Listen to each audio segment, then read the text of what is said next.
Head high, chest up, and catch that brain, 'cause beauty is my name. What up, beauty gang? So today I am back with another girl talk, this time on a topic that can be a little bit awkward and sensitive and just all that for a lot of people, but I feel like it's necessary to touch on, especially in the day and age and generation that we live in. I feel like people are very uncomfortable when it comes to talking about sex, and I feel like people are very hesitant to talk about sex, but at the same time, sex is constantly being thrown in our faces, whether it's social media or just stumbling across a paper article, or just whatever. Our society is very sexualized, and sex is very prevalent and very obvious in today's age, way more than it used to be when I was a kid. So I feel like it would be a little bit hypocritical not to touch on the topic and at least try to inform and educate you guys on some things, rather than letting you guys kind of just lackadaisically go throughout life figuring out things as they go. Or especially for my younger followers, it's unfortunate, but I know that a lot of young people are really into that and participating in sexual activity and stuff, and don't really understand what exactly sex is and stuff. So if you're someone who can't really talk to a parent about it, or don't have an adult you can trust, or just anyone you feel like you can openly talk to and ask questions to about it, that's kind of why I decided to do girl talks, to have conversations that might be uncomfortable to have, but they're necessary, especially for us girls. So with all that being said, before I hop into this video, if you're new to my channel, go ahead and hit that subscribe button and the bell button so you're notified each time I post a new video. Beauty Gang would love to have you. Also, I do want to give a couple of disclaimers because they're necessary. One, in no way, shape, or form am I doing this girl talk to help entice you or encourage you to have sex or be sexually active if that's not something you're even doing right now or something you're even interested in. That's not what this video is for. My bad. Two, if the topic of sex or the discussion of sex is something you find funny or something that's very cringy for you and stuff, this video probably isn't for you. Three, I'm going to try to stay very unbiased in this video. I really kind of just want to spit facts and stuff with you guys, but at the same time, this is my channel. I have the right to my own opinion, and as do you. You have the right to your own opinion. All I ask is that we just keep it respectful. I know that not everybody's going to agree with how I view certain things or how I perceive certain aspects of this particular topic, and I might not understand either, but we can still keep that mutual respect for each other. So I just appreciate that across the board. So let's go ahead and hop right into this video. So I feel like I can't do a video discussing sex or talking about it without giving the definition of what sex is. So instead of giving an opinionated version of sex, I'm gonna go ahead and read the one off of Google. So on Google it says that sex is a sexual activity including specifically sexual intercourse. So honestly, we're talking about more so sexual intercourse than sex, but as it said, sex is a sexual activity, including specifically sexual intercourse. So, due to the mention of sexual intercourse, it's only right to share the definition of sexual intercourse as well. So, sexual intercourse, which is what we all refer to as sex, sexual intercourse is principally the insertion and thrusting of the penis, usually when erect, into the vagina for sexual pleasure, reproduction, or both. Now, granted, that's obviously sex between man and woman, but I am well aware that there are plenty other categories of people that have sex with each other. And personally, my definition, because I am a straight female, so I'm going to be speaking from that perspective in this video. Now, in terms of sex, this is a personal opinion of mine, but I do think, feel, and believe that a lot of people that are out here having sex nowadays don't really understand, not necessarily the complexity of it, but more so the depth of sex, how deep the levels of sex goes into. So, without giving too much detail on my personal story and whatnot, I will say for me, I know there's a lot of different scenarios that tie a person into finally deciding to have sex or whatever. For me personally, my story of my first time is basically I was peer pressured into it. And I know a lot of younger girls, whether you're in high school, college, maybe even younger than that, deal with that peer pressure, whether it's from your significant other or whether it's from your friends, because they all claim to be doing it or whatever reason. Like, peer pressure, I know, is a big reason a lot of people end up having sex. And by the way, if you have not had sex yet and you're being peer pressured into it, I highly encourage you to listen to your gut. And if it's not something that you want to do, do not do it. Or, you know, maybe it's not even a matter of you not being ready. Maybe you just feel in your heart that the person that you're considering losing your virginity to or just having sex with, period, isn't the right person to do that with. Just listen to your heart, listen to your gut. And I guess I do really need to stay focused on the fact that we're talking about sex, not just losing your virginity. We're talking about just the aspect of sex. You might be watching this, you might have already had sex with somebody before, so you're not like new to this, but just bottom line, always listen to your gut feeling. And then one more, I guess, biased opinion of mine that I do want to just put out there real quick. I am a strong believer in soul ties. If you don't know what that is, I will read the definition for you. On Google, it says, whether you're a religious person or not, soul ties is a theory that can be explained and understood by anyone. It's the idea that certain actions can connect you to a person and cause you to bond in a way that is not easily broken. Typically, soul ties are said to come from sex. Now, you don't have to agree with that. Again, like I said, you're entitled to your own opinion. You don't have to believe that, anything like that.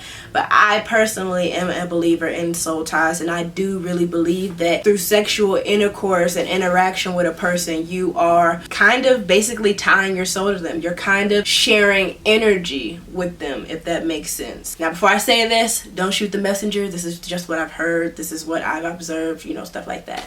But someone who has sex with a lot of people, so are tying souls with a lot of people, their soul is never really at rest because so much of their energy is dispersed between so many people that they had sex with. They're just never at rest, you know? I don't want to dig too deep or talk too heavily on soul ties. I just wanted to put that out there, that that is a thing, and it is a thing that I truly believe in, and that I'd really be cautious about if I was like single, or if I was a person who's like in that experimental phase of like sex and stuff like that. I just be careful with it. Now, some things that tend to be a part of sex is oral sex and foreplay.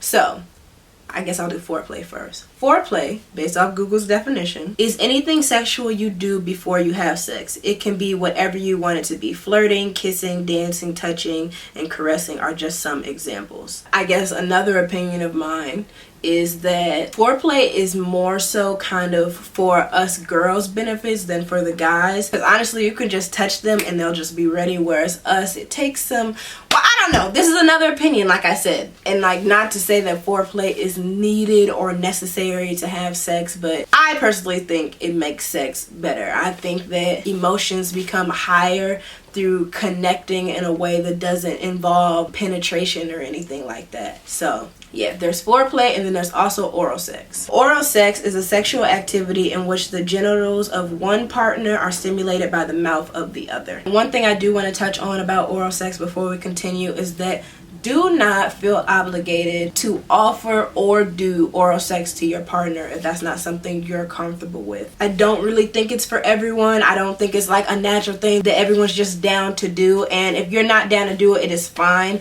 If you have a significant other that's making you feel bad about that, you might need to rethink them being your significant other, because I personally feel like if it's a person that truly loves and cares about you, or just, you know, respects you, then they'll respect your opinion of oral sex at the time. You might grow out of it, you might always be like that, and I feel like that's okay. Stay true to yourself. Now, I guess as for naming the things that fall under all those categories, one that I feel like I should touch on first is making sure that you protect yourself. Protecting yourself could mean a lot of things. Protecting yourself could mean using a condom. Protecting yourself could mean making sure that your partner gets tested before you guys have sex. Protecting yourself could mean being on birth control. Just protect yourself, because although sex can be a very enjoyable thing, there are obvious consequences such as pregnancy or STDs or STIs, which can occur if done wrong. So protect yourself, ladies. A good example, especially if you're young, whether it's high school, college, or younger, whatever, make sure that you are using a condom, especially when it's with a new sexual partner. I know a lot of guys sometimes try to pull that card of, oh, I don't have one on me, it's okay, or whatever. That's when either you're already prepared, like, oh, it's okay, I have one in your purse, or you're just like, okay, we probably shouldn't do this.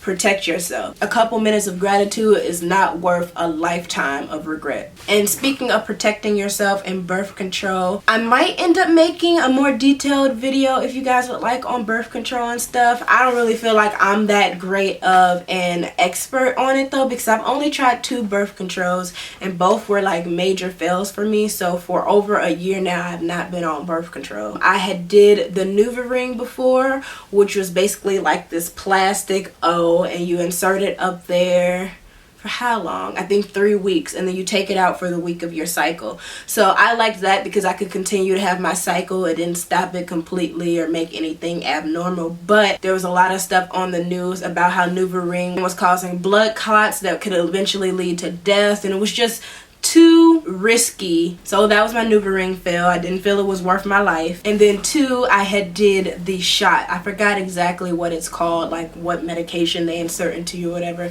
That was actually the first one that I did. The second one that I tried was NuvaRing. So anyway, with the shot, everything was kind of fine for a while. Something that really didn't sit that easy with me or my mom is that after like the 3rd shot, my period was supposed to just stop, like until I decided to get off the shot or until I decided to have kids. And I personally think that having your menstrual cycle is a natural part of being a woman. So it didn't sit right that it would just completely stop it from happening, you know? That's just my opinion.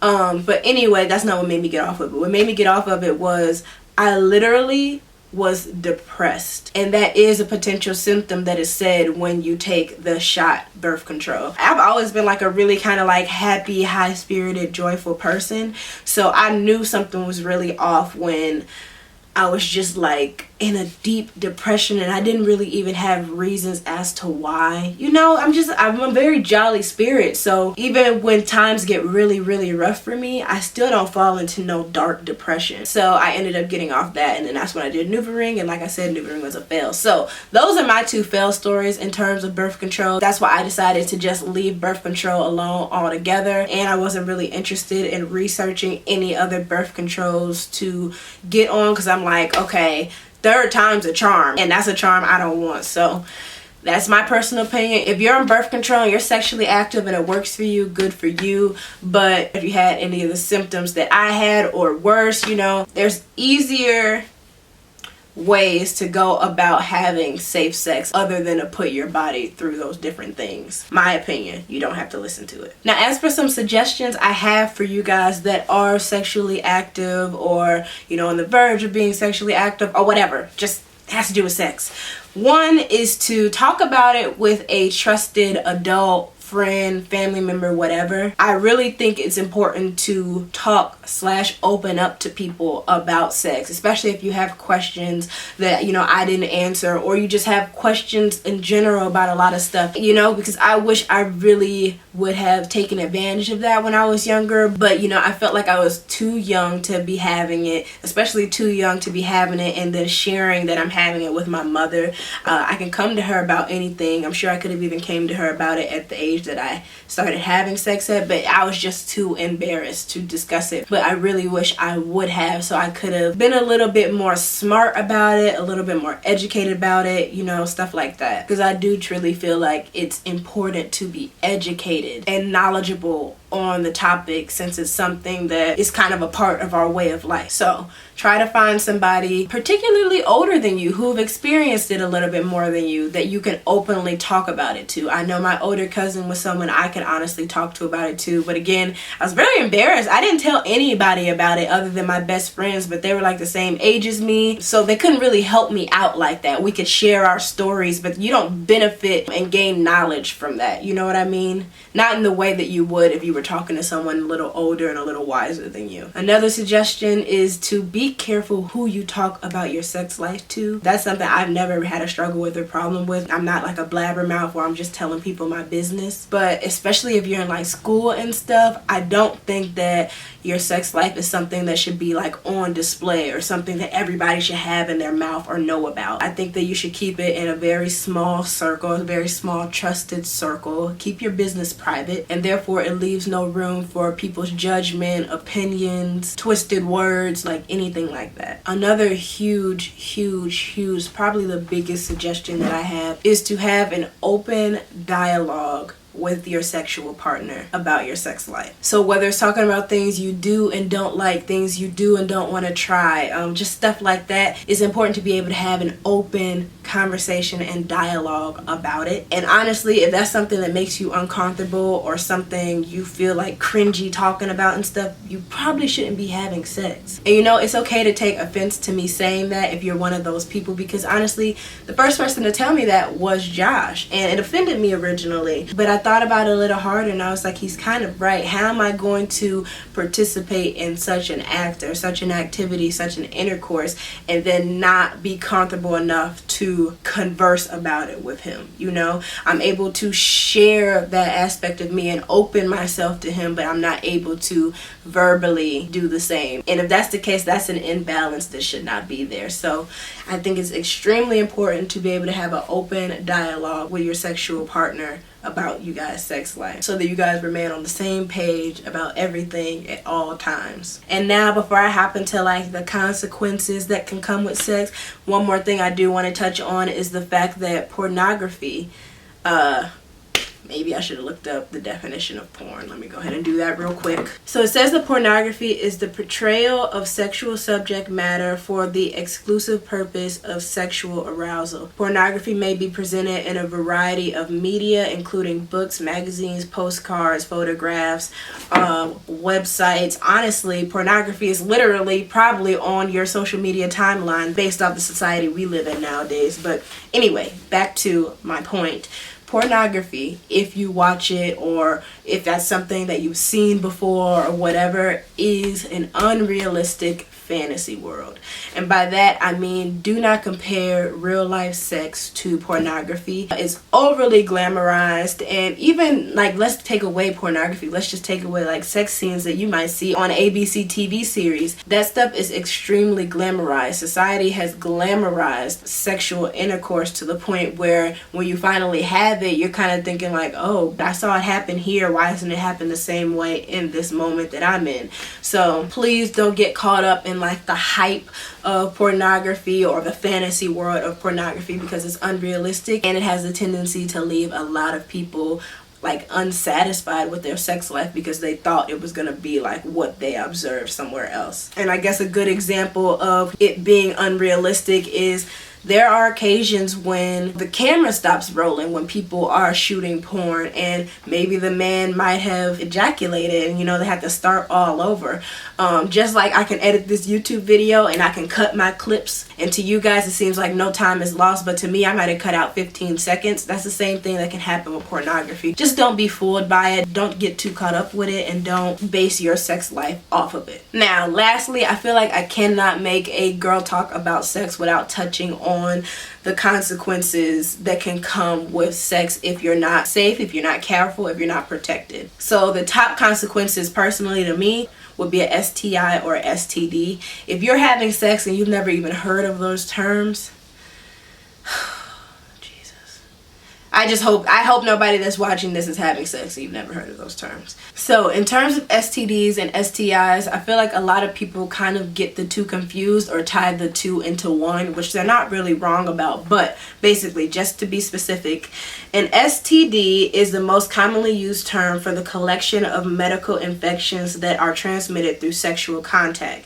But that's just the thing. People who become infected don't always experience any symptoms or have their infection develop into a disease. That's where the modern term STI comes from. So a STI can turn into a STD, but sometimes some STIs just stay as that, an infection. Now I will say though that sex is not the only way that you can get an STI. STIs can also spread through contact with infected body fluids, such as blood, semen, or vaginal fluids. Or they can also spread through infected skin. And Google also says you may be exposed to infected body fluids and skin through vaginal, anal, or oral sex.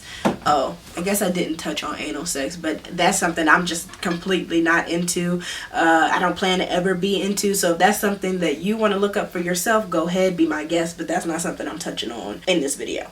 But anyway, back to STIs and stuff. For the most part, STIs are typically contracted through sexual intercourse, sexual activity, but there are other ways of it spreading to you as well. But specifically focusing on the sexual ways, I will say that it's a proven fact that STIs and or STDs are slower to show in men than women, which is why I feel like it's so important for you to make sure whoever your sexual partner is, that you basically know their business, especially if it's like a new partner for you and it's a male. It's just so important to make sure he's good so that you'll be good, because it does not show as quick in men. Symptoms aren't as fast as it is with women. Like, we might have did like the wrong thing with our vagina one day. Okay, so like an example that has nothing to do with sex. When I used to buy colored panties and I wouldn't wash it right away, I would just wear them and it would rub off on my vagina. Literally by like the next day I would end up with a yeast infection. So for us women, things are like immediate. Symptoms are immediate, whereas with men it might take a while to show. But anyway, as for some signs and symptoms for STIs, I'll insert here and read them off.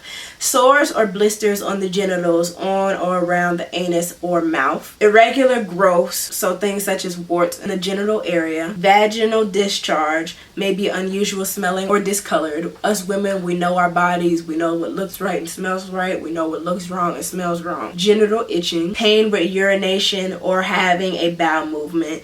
Pain with intercourse, vaginal bleeding or spotting after sexual intercourse. I'm guessing that's not when you're losing your virginity. If like you're sexually active and you are bleeding or spotting after sexual intercourse, that might be a sign that you have STI. Lower abdominal pains, pain or swelling of glands in growing area, or a rash. And then some possible complications related to STIs is discomfort in the genital area, infertility, complications related to pregnancy, reproductive system cancers, wow, pelvic inflammatory disease, and enhanced transmission of HIV. Now literally that's just only a select aspect of things you can learn about STIs. I'm not going to go into too much detail, but if you'd like to learn more, all you have to do is Google what is an STI, or Google a specific question you have about STIs and it'll pop up. Now, as for STDs, just a few of the most common type of STDs that can be contracted from an STI. Human papillomavirus, genital herpes, chlamydia, gonorrhea, HIV/AIDS, and syphilis. There are more, but those are like the most common. And it's so sad that some of these are just such a harsh type of disease that it might cause infertility. It also might be life-threatening. So that's why I'm saying it's just so important to educate yourself and be knowledgeable about what you're doing with your body when it comes to sex. I'm sure there's much more I could have touched on. I'm sure there's much more all over the internet that you can learn about, but if this video has intrigued a little bit more interest in you self-educating about sex and stuff, I highly encourage you to do that.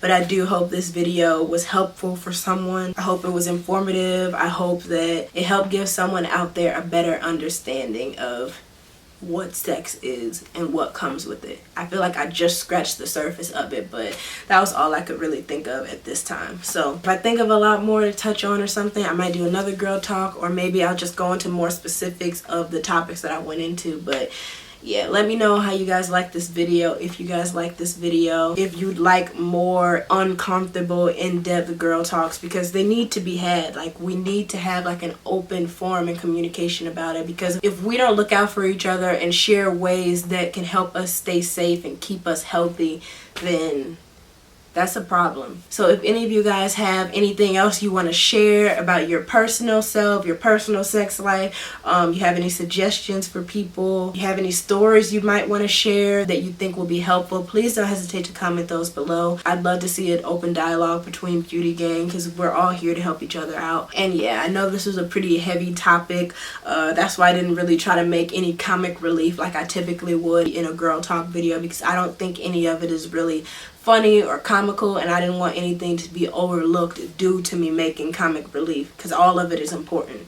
So yeah, I want to go ahead and do my post notification shout out though before I forget. So today's post notification shout out goes to, or beautification squad I should say, goes to Golda Johnson, Golda Johnson. I hope I said that right. Shout out to you, girl. Thank you so much for being a part of Beauty Gang, and thank you so much for being a part of Notification Squad, or Beautification Squad as you'd say. If any of you guys are interested in possibly being shouted out, all you have to do is be subscribed to Beauty Gang, aka my channel. Then hit that bell button after you subscribe so you're notified each time I post a new video. And then on every new video of mine that you see, go ahead and hashtag Notification Squad, hashtag Notification Gang, hashtag Beautification, hashtag something to let me know you're part of that ride or die circle. You have the potential to be shouted out. And also, if any of you guys are still struggling with being a part of Notification Squad, yet you're not being notified as soon as I post a video, YouTube did change the settings without really letting anybody know. So make sure that your settings are changed to all instead of occasionally, and you should be notified every time I post a new video from now on. And yeah, that's all I have for you guys. Really hope you enjoyed this video. Again, don't forget to like, comment, share, and subscribe if you are new. And until next time, guys,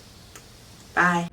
Move your body cause you're loving the way that you want. Move your body if you're loving the way that you talk. One time if you're confident. Clap 2 times cause you're on it. Never gave a damn about what they say, cause you handle all your business on a day by day. Head high, chest up, and catch that frame, cause beauty is your name.